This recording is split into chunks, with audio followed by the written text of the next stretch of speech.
One of the more valuable skills of bushcraft is the ability to identify trees and how they can be used. I'll be waiting.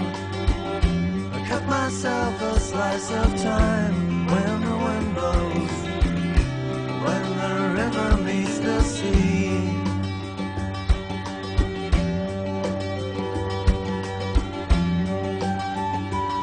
This is one of my favourite trees. It's a beech. Very easy to identify because of the smooth grey bark and the shape of the leaves. In the very early spring, when these leaves first come out, they're absolutely delicious. They can be used as an alternative to lettuce.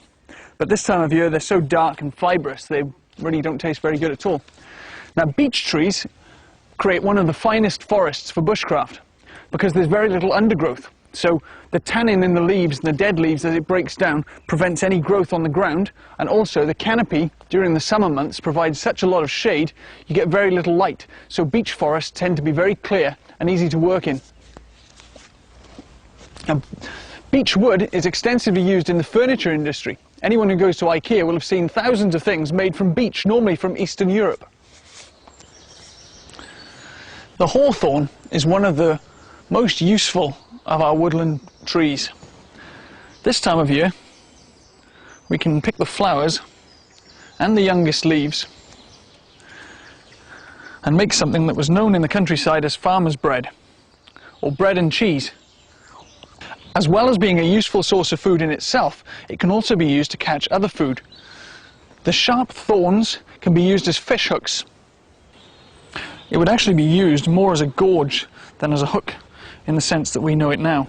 So it would be positioned so that it would lodge across the gullet of the fish as it was caught.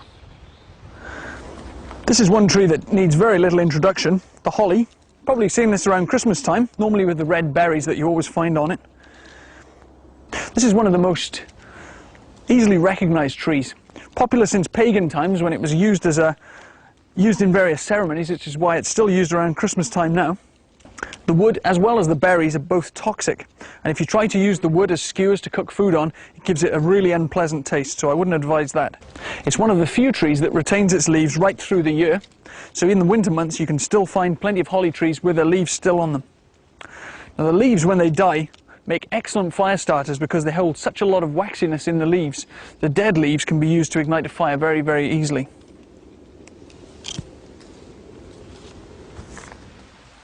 This is one of the favourite native trees of the British countryside, the ash. It grows very tall, very distinctive from its light-coloured bark. Ash trees have traditionally been used for its resilience to shock, which makes it ideal for bows. Ash trees are really useful for making tool handles or bows and arrows because it's so resistant to shock. It's also a very useful wood because it burns from green, so as firewood it's second to none. The sycamore is a really common sight in the British countryside, but it's actually an import, probably from America. It provides one of the best sources of food for another American import, the grey squirrel, so you'll quite often find the bark of the sycamore tree scored and scratched and bitten through by grey squirrels. It really ruins it. Many people consider it to be a major pest because it's a self-seeder and you can find it all over the place, but I actually think it's beautiful, so I like to see it around. The wood of sycamore has been used for a long time to make utilitarian items like bowls and spoons. It's actually the traditional wood for making Welsh love spoons. The reason it makes such good eating utensils is because the wood has no toxic resins, so things like yew trees and holly trees would have a poisonous resin, whereas the sycamore doesn't taint the food in any way. This is a really useful tree called an elder. Some people call it a Judas tree because of the story in the Bible that said that Judas hung himself from it. But anyone who knows this tree would be able to say that if you tried to hang yourself from it, the chances are it would probably break because it's not the strongest of trees. Oak would be a much better choice. But it does have a very useful feature in that the stems of elder are filled with this pith material which runs down the inside of the stem. If we scoop that out, we end up with a hollow tube which can be used for all sorts of things, from making straws or musical instruments to using it for hand drills, for fire lighting. It's one of the best uses for it.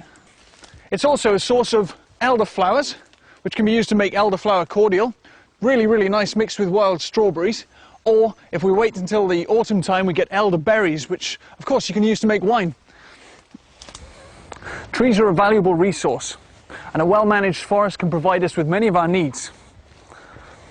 but they need to be looked after for future generations.